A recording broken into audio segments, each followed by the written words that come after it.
fi ma doon waxee sànq xam nga man fan laay waxee tey mooy Sénégal parce que kilifa fal nañ ko fi kilifa fitnaal na fi ay employés parce que man je me rappelle que Grand Théâtre am na ñuñ fa dàq ñoo xam ne nii dàq nañ leen te alors que maanaam def na fa loo xam ne léegi man lan moo ma si jaaxal mooy est-ce que président de la République décision yu muy jël c'est par rapport ak compétence su nit ki liggéey yu muy def day mel ni comme par exemple xam naa dinañ ne je m'acharne sur lui Pape Alé Niang tey RTS ñëpp xam ne ni y a beaucoup de problèmes mais est-ce que nit ki nga xam ne ni da nga koy maintenir ci postam dès l'instant que moo ngi déggoo président de la République wala waxul dara président de la République même s'il fait pas de bons résultats on le maintient à son poste si yan critère tey jii la Diomaye di utiliser pour maintenir des gens à son poste est-ce que c'est par rapport ak tey nit ki compétence am par rapport ak nit ki exploit wala liggéey bi nga xam ne moom parce que tey Sénégal xam nga dañ doon naan kumba am ndey ak kumba amul ndey mais tey ji Sénégal dafa mel nii daa am kumba boo xam ne daa am ndey ak kumba daa boo xam ne daa am baay am kumba boo xam ne nag amul ndey amul baay day mel ni tey ñi nga xam ne nii ñoo ànd ak Sonko en quelque sorte ñooñu am nañ protection ñi nga xam ne nii ànd nañoo ak Diomaye am nañu protection léegi ñeneen ña ca des nag ñooñu du ñu ay sénégalais wala du ñu ay nit parce que da nga koy gis sax sur les affaires judiciaires da ngay gis ni tey comme par exemple on regarde le cas de Cheikh Oumar Diagne mais Cheikh Oumar Diagne il a eu un problème avec Diomaye n'est-ce pas c'est Diomaye qui l'a limogé il a eu un problème avec Ousmane Sonko kon moom kumba amul nday la kumba amul baay la donc moom mën nañu lijjanti mbiram nga xool par exemple je l'aime bien Moussa Diop moom c'est mon ami mais nga gis le cas de Maître Moussa Diop coalition Diomaye président la bokk convoqué nañ ko fi mais dañ koo bàyyi comprendre nga parce que en quelque sorte mën naa ne Maître Moussa Diop am na peut-être benn main protecteur wala une main protectrice boo xam ne nii mais nga xool pendant ce temps ñi nga xam ne nii ñoom lijjantiwuñu Diomaye lijjantiwuñu Sonko ñooñu noonu da ngay gis ni en quelque sorte ñooñu ce sont des personnes qui sont les plus vulnérables dans ce pays parce que pour pousser l'analyse un peu plus loin nga xool le cas de Mimi par exemple waxuma ni Mimi daa def dara mais Mimi gis nga ni à un moment donné Ousmane Sonko am na lu mu ko fi doon jiiñ Abdourahmane Diouf tamit Ousmane Sonko am na lu mu fi doon jiiñ ba ñuy wax ay rapport ak yooyu mais loolu pourquoi ça n'a pas prospéré parce que quelque part da ngay gis ni am nañ benn protecteur léegi donc je veux pas que tey ji Sénégal nag nekk benn dëkk boo xam ni ku ànd ak Sonko garaawul yow loo wax wala loo kii même boo defee parce que on a vu le cas de Azoura Fall koo xam ne nii nee nañ c'est un fou wala quelqu'un qui a des problèmes psychiques pourtant on lui permet de conduire des voitures comprendre nga ñu gis beneen cas par exemple notre ami Abdou Nguer sànq yaa ngi doon wax ci waxam ak yooyu tey Abdou Nguer moom ci kumba amul ndey la ak kumba amul bàyyi la moom tey ji lu mu wax mën nañ ko jàpp yóbbu ko mën na ko jàpp waaw kon donc tamit dëgg la de président de la République war nañ ko respecter dañ ko war a respecter parce que c'est la première institution du pays mais tamit man bugguma tamit dëkk bi doon benn dëkk boo xam ne nii daal Bassirou Diomaye Faye dafa yor bigam parce que cette image là elle nous parle yor na bigam di wane ne man maa ngi xaar ku ma fontoo rek ma dégommer la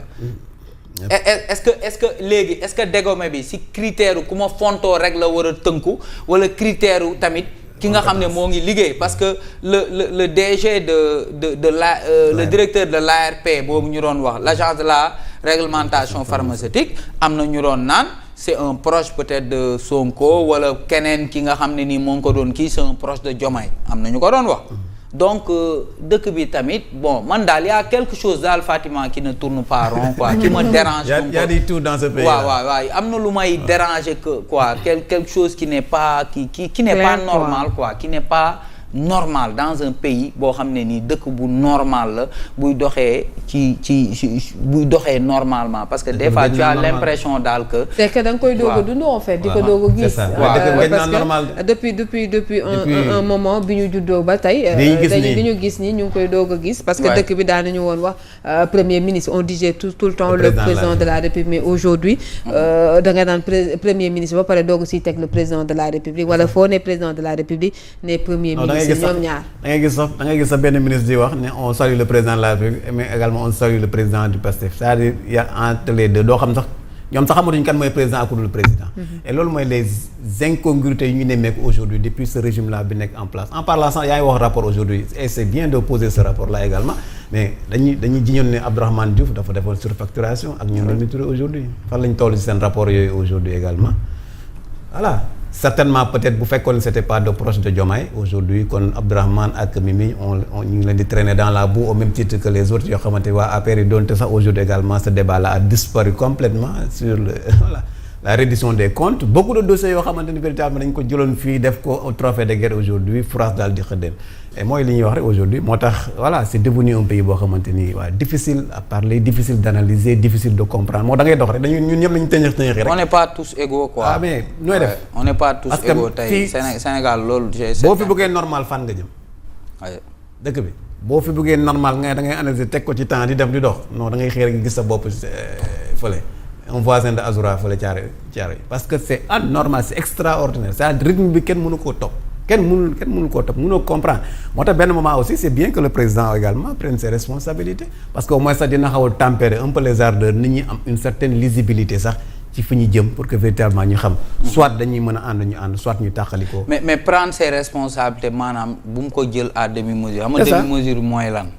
tey président na jël ay nit compétents que ñu bañ ko teg ci diw moo may jàppale wala diw moo may faral wala diw ainsi de suite nañ jël ay nit yu compétent parce que ñoom bañ fiy ñëw dafa am lu ñu digoon sénégalais yi n'est-ce pas parce que moo fi waxoon appel à candidature mais boo nee appel à candidature mooy tey les meilleurs profils l'homme qu'il faut à la place est-ce que tey au Sénégal tu as l'impression que y a l'homme qu'il faut à la place qu'il faut ñoom loolu la ñu meeree président de la République